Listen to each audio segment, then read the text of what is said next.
Chris here, and welcome to my channel, and welcome to this weekday reading vlog. So, I am planning on doing this for just the weekdays because on Saturday and Sunday, I'm going to do a special Christmassy reading vlog where I focus on all of the kind of holiday books on my TBR and see how many of them I can get through. So I thought I would kind of just make it its own special vlog, so you're getting a weekday vlog from me. It is technically 2 a.m. on Wednesday. I had hoped to film this sooner, but like, I keep having to leave the house, which, as somebody suffering from agoraphobia, it sucks every single time. And then I don't feel like filming or being on camera or anything, so it's rough, and I've had to do it both Monday and Tuesday, so here's hoping that the rest of the week I can just stay at home, away from people. It's the goal. But I wanted to check in because I've actually read some stuff. The first thing I did was I finished Murder, She Meowed. I have no idea where I was in it Sunday night, or if I even mentioned it in the last vlog, because it definitely started it last week. But anyways, this is the, I believe, 7th and most recent book in the Positively Organic Mystery series, and I gave it 4.25 stars. And by completing this, I have officially finished one of the 5 series I wanted to catch up on in 2022. 1 of 5. With less than 2 weeks to go in the year, so I don't fancy my chances at finishing more than 2. Pretty sure I'm going to finish Survivors because books 4 and 5 are on my TBR, so like, I might as well read book 6, but I don't know if I'm going to get to books 4, 5, and 6 of Seekers. We'll see. Maybe I'll be able to squeeze them in. Maybe I won't. Who knows? So I don't think I can tell you about this one, like the murder mystery, because usually I can do that in Cozy Mysteries, but I feel like it would spoil it. In this series, we're following Stan, who ends up getting drawn into all these crazy murders. Like most Cozy Mysteries, she lives in a little town called Frog Ledge, and she runs a business making organic pet food and pet treats. Like I said, I don't think I'm going to go into the murder specifics, because I think it gives a little too much away about stuff. So what I will say is that I really, really enjoyed this book. It kept me guessing until the very end. I think kind of around the end part of the book was when I finally started to kind of put the pieces together, which is what I like. Either like being completely confused and having it make sense when I think about it in hindsight, or kind of putting it together towards the end at the same time, you know, the mystery is getting put together in general. So I really, really like that. I'm still really, really loving Stan, although there's some stuff that went on with her mother in this book that drove me absolutely batty. I think the rating would have been higher if that hadn't been in there, but all in all, it was a really good addition to the series. I'm loving this series, and I'm looking forward to possibly reading book 8 in 2023 if it comes out. Then, just after midnight tonight, I finished Bramble Star's Storm, and I'm giving this 4.5 stars. So this is a super edition in the Warriors series, and if you're new to my channel, Warriors is a series that follows forest cats who live in clans and have to try to coexist. And the super editions are kind of standalones that focus on one cat for a specific point in time in their life. And obviously this one is about Bramble Star. There's no way for me to talk about this without completely spoiling things, because of when it is, it's way too deep in the series for me to really talk about and not spoil something accidentally. This book made me cry, which is becoming a theme in Erin Hunter books, especially like the standalones, because they focus on certain things in certain moments. And yeah, this one definitely made me cry a couple of times. They're very, very good at writing scenes that make me cry. So props to them for that. It was quite interesting to see this period of Bramble Star's life and be in Bramble Star's head, because some interesting things are going on, and I will always love the super editions because they give you such an interesting glimpse into clan life from a completely different perspective. And if it's a character we know, like Bramble Star, it is fascinating to be in their head and see certain things from their point of view. This isn't an event that happened in the books, like the arcs. Some of them are. So those are interesting because you're getting to see a certain time period from a completely different Cat's point of view that you've already seen from somebody else's point of view. This is not that. This is an actual, like, between the arcs kind of thing. And it was just absolutely fascinating to get to spend some time in Bramblestar's head at this period of time because, well, it was interesting to hear his thought process and the choices he made and why he made them. And I feel like I know Bramblestar better after having read this. So, another great addition to the series. I believe that's all I finished, though I have made some progress in a couple of other books. So first, I've started Unbirthday, which is a twisted tale that says, what if Wonderland was in peril and Alice was very, very late? I'm on page 126. And I wish I was more into this than I am. My problem, I think, is that I was never a huge Alice in Wonderland fan. It's not one of my favorite Disney movies. So, like, I'm struggling because I'm not connecting with it. I think I connected more with Mulan, even though I've never seen the movie, than I am in this one. Because, like, I've seen the movie and it's just not one of my favorites. So, we're struggling a bit through this one. I feel like it's probably going to be like a 3.5 star.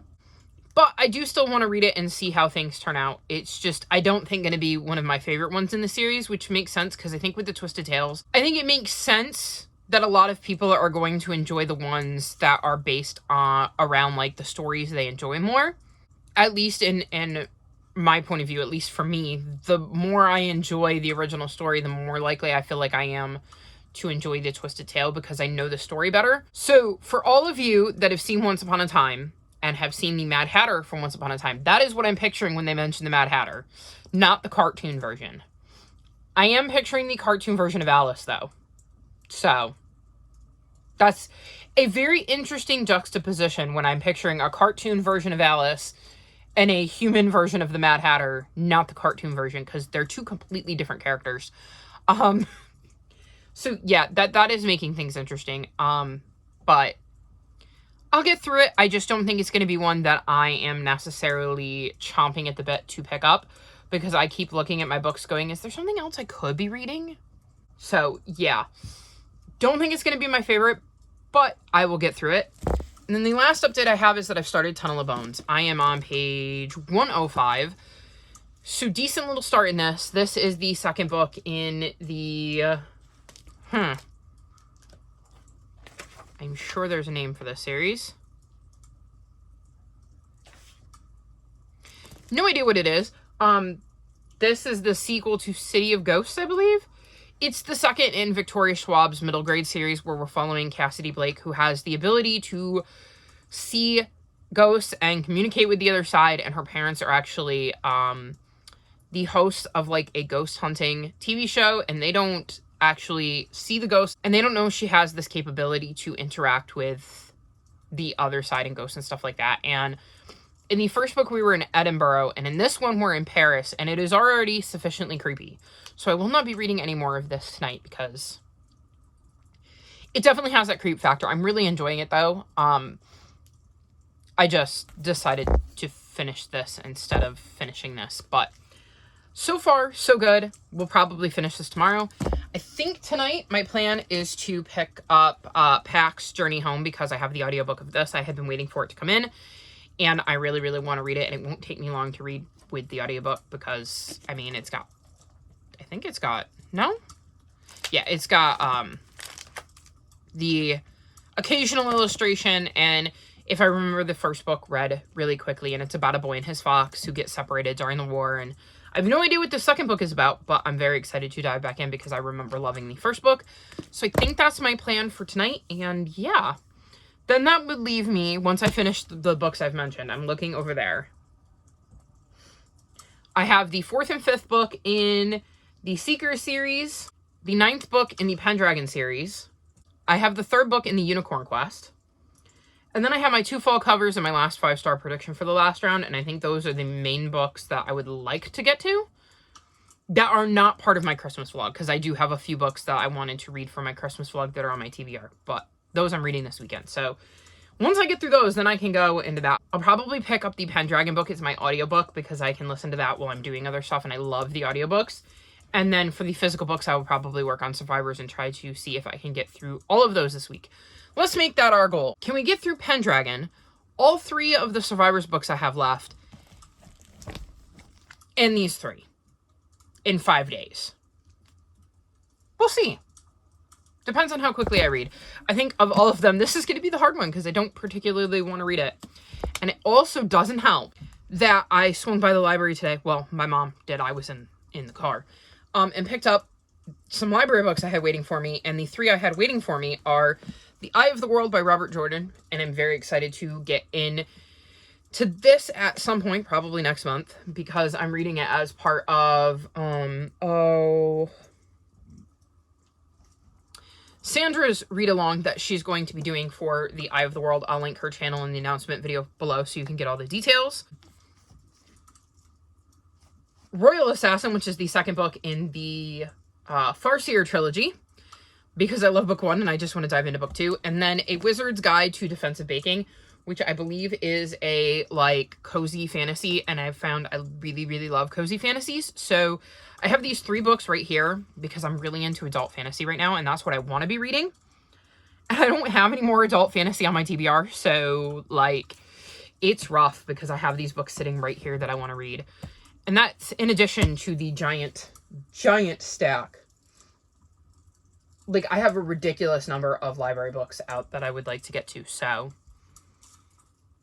yeah, I need to go read. So I'm going to do that, and I will check back in with you maybe before Friday night to let you know how I'm doing. We'll see. If not, I will see you Friday night to wrap this vlog up.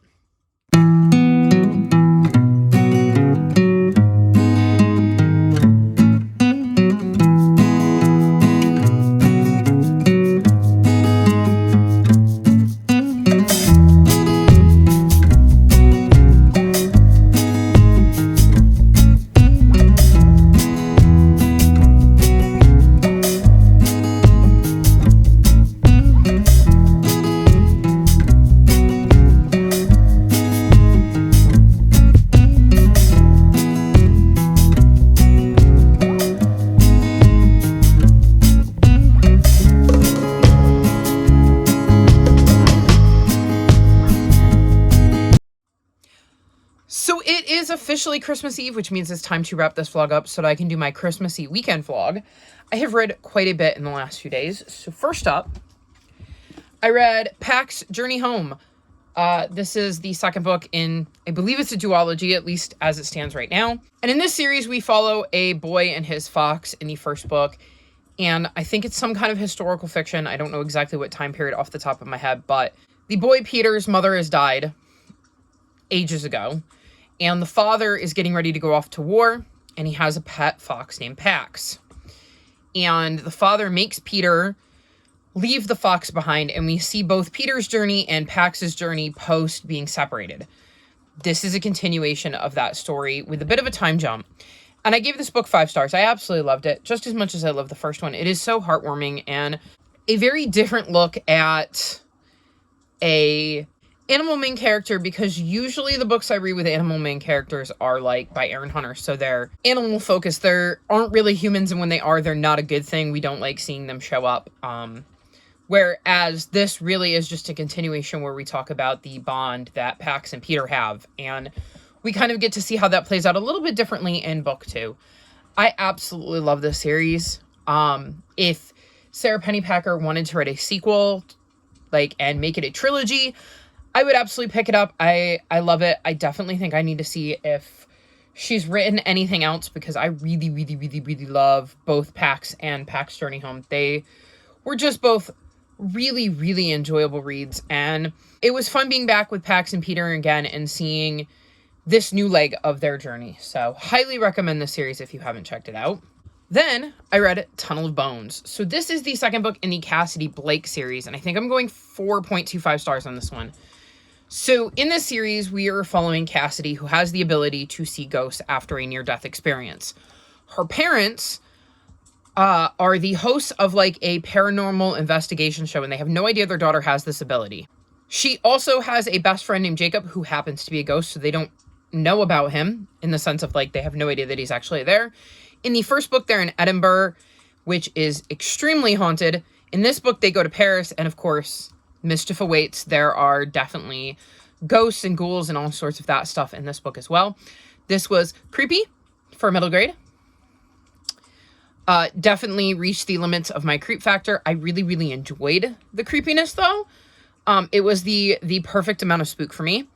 I could have done with less mentions of the series that shall not be named. However, this was published in 2019, so I don't think that the worst of the things that the author of the series, who shall not be named, has said had come out at that point. And I mean, I can't fault somebody for using that series before they knew the vile, disgusting things this author likes to spout. So I'm going to give it a pass on that because I do believe the timing works out, especially when you consider when the book would have had to be submitted. And there are enough references in here that it would have really changed a lot of things had Victoria Schwab had to go back and change things. So I can kind of see how that might have been an issue had it been far enough into the process of being printed when the author started sharing their vile views. But I don't think they had opened their mouth at that point. So I'm going to give it a pass, but it's still not something I want to see in my books, even if it is extremely pop culture and relevant and was before we knew what a vile human being she really was. Anyways, moving on to the actual content of the story and not references to vile authors. I really, really enjoyed seeing Cassidy's growth throughout this book. I love her friendship with Jacob. Like I said, it has the perfect amount of spook factor for me. I'm really, really glad I decided to pick this up. Well, I didn't decide. The jar of Doom, my series continuation jar right here, decided I was picking up. So I'm really glad it came out of there. And we'll see when I get to book 3. I kind of want to save book 3 for October because spooky season, and I'm assuming it's going to be the spookiest book of them all because it's a trilogy, but if it comes out of here, I'm not going to have a choice. So we'll see. I definitely plan to finish this series out, and I think this might be easily my favorite thing I've read by Victoria Schwab. And yeah, I'm very pleasantly surprised by how much I'm enjoying this series. Then I tackled these. So first up, we have Red Moon Rising, which is the 4th book in the second arc of 6 in the Seeker series, and I'm giving this 4 stars. Then I finished The Exile's Journey, which is book 5, and I'm giving it 4.25 stars. And I have started the 6th book, The Final Battle. I'm on page, 161. So I am grouping these kind of all together because I can't really talk about the series because, 1, it's the second arc of 6, so I can't really tell you anything without spoiling the first arc. And 2, I'm on books 4. I just finished books 4 and 5 for the second arc. I believe in my last update when I finished book 3, I said I wasn't sure about this arc because I felt like it was recycling a storyline from the Warrior series, and I could not have been more wrong. I am relieved to be wrong because I am now enjoying this a lot more than I thought I was going to. These were really, really good additions that really made the series pick up, and I believe in the first arc it got better as it went along. So I probably shouldn't be surprised that this arc has gotten better as it went along as well. I finished this in the wee hours of Friday morning, then picked this up and devoured the whole thing in the wee hours of Friday morning. And then around 5:30, I was reading part of this and had to force myself to put it down because that's how invested I got in this journey and the way this arc is wrapping up. So I will definitely be finishing this sooner rather than later, and I'm really, really, really enjoying how this arc is wrapping up. I believe those are all of the books I've finished, though I have made progress on a couple of others, I believe. So I believe I've gotten a little bit farther in on birthday since I last talked to you. I'm on page 126. I believe in the last clip I said that this was going to be a struggle because it wasn't the kind of book I wanted to read right now. It wasn't something I was in the mood for. And Alice in Wonderland was never one of my favorite Disney stories. And, well, as you can see by the fact that I've barely read any of it, that proved to be true. I don't really have much more to say. I will get back to it at some point, just not this weekend because Christmas will be my focus. And then I've read more of Pendragon's Raven's Rise, which I'm now on page 244, and holy guacamole. If I managed to get to book 9. I just don't remember any of the details because good gravy. There is just so much going on here. In the Pendragon series, we're following a boy named Bobby Pendragon who one day is at his house and his Uncle Press comes over and says, I need your help. Come with me. Will you help me? And he says, of course, and ends up getting dragged to this magical tunnel that leads him to another land. And he realizes that there is a lot more to the world that meets the eye. And his uncle explains that he needs Bobby's help saving all of the worlds that are out there. And, well, Bobby goes along with it. And we are now on book 9 of the battle between Bobby and his crew versus Saint Dane, who wants to destroy everything. And wow, just wow. There's 10 books in this series. I don't think I've ever finished it. And like, just wow. I am blown away. I want to know what happens next.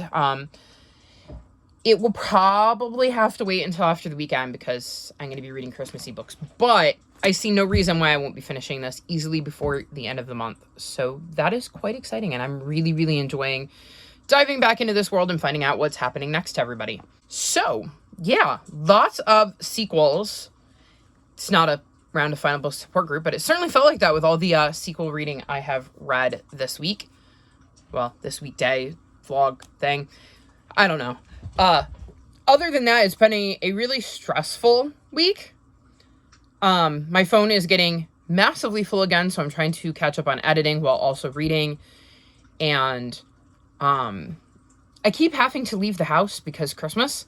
I don't go into stores, but like Monday and Tuesday, I made sales where I had to go to the post office because my mom does not know how to work the app. So I have to like pull up the QR code on her phone and then send her into the post office, which means I have to be sitting in the parking lot at the post office. Today we did an order pickup at Target, so I had to leave the house again today. So that's 3 days out of 5 this week I had to leave the house. And then I think it was yesterday. Though who knows? All of my days are blending together. My oldest cat, who probably has not been in many vlogs because she used to exclusively hang out in my dad's room, has been digging at herself, and we were a little worried because we put a collar on her. It seemed to be working, but this is a cat who like does not like you to touch her back end, like when you're petting her. So on her best day, she doesn't want you near her tail. And that's where she's like chewing and digging, is her tail and her back legs. And so we can't brush her to help with the fleas. So we have to let the collar kind of do all the work. And she was just kept digging at herself. And we were really worried that maybe it wasn't fleas and something else was going on. So we managed to get her into the vet. But it was stressful because she's 12. And I'm like terrified of that point where, you know, it's time. And at the same time, I'm watching her rip herself apart, which was not easy to do because she's hurting herself. Like, there's no way she wasn't in pain. And I hate seeing my animals in pain. So that contributed to a very, very, very stressful week. So hopefully next week will be better and we can end the year on a high note. But yeah, I'm very proud that I managed to get the reading done that I did, given everything that's going on. And I do know that she's doing good. They said it was just fleas. They gave her an anti-inflammatory shot and an antibiotic shot. And we have a plan for an oral anti-inflammatory should the shot not take care of it. So we have a plan in place should this not work. Her weight was good, so that's a good sign. It means she's still eating. No problems there. But yeah, my plan this weekend is to just sit in bed and read. So, I mean, I'm not really going to be doing anything else for Christmas. I don't want to be around people and their germs. As much as I love the little ones in my life, I don't want whatever nasty cold they've picked up at school, assuming that's all that it is. And anything past that, I definitely don't want. So, it makes things tricky. And I'm not planning on doing gift dropped off this weekend. I can't. I'm too tired. I'm too anxious. It's too much. So yeah, a quiet weekend in bed reading. Christmas at my house isn't exactly exciting. Like, I've got my mom a few things. I've got my dad a few things. I know we did a book outlet order because I got the little ones some books and I grabbed a few books for myself, but like that's really the only thing I'm expecting is the books I bought myself, because yeah, presents aren't something I typically get. So Christmas is, well, it used to be the best part of Christmas was being able to buy for the little ones in my life and getting to see them open their gifts. But now I don't even get to do that. So Christmas isn't exactly a time where I'm like, woohoo, yay. So I'm going to try to make it as Christmassy as possible with all of the Christmas books. So yeah, I'm rambling. And actually, before I forget, let's see if I can tell you what books are for what that I actually finished. I don't think Pax and Tunnel of Bones was on there, but Red Moon Rising, I believe, was a Phase 10 pick, though I don't remember for what. Maybe paperback? I don't know, but I know I was using it for the Reindeer Readathon for Astronomical Word in the title with Moon. I believe Final Battle was also on my Phase 10 TBR. I'm going to be tossing up words on the screen to let you know what prompts and what readathons, because my computer's off, the other one is across the room, I'm not going to get it, and I can't look at the spreadsheet on my phone. It's not the Final Battle. The Final Battle isn't on there. I meant The Exile's Journey. Nope, I'm not tired, not in the slightest. I know that Raven Rise is a cover you don't like and over 500 pages for the Reindeer Readathon, so I've made progress in that. I think Unbirthday is on both my Journey to the Candy Cane Ball for Lexi's Patreon and Merry Bookmas, so I really need to finish that. But yeah, that's it.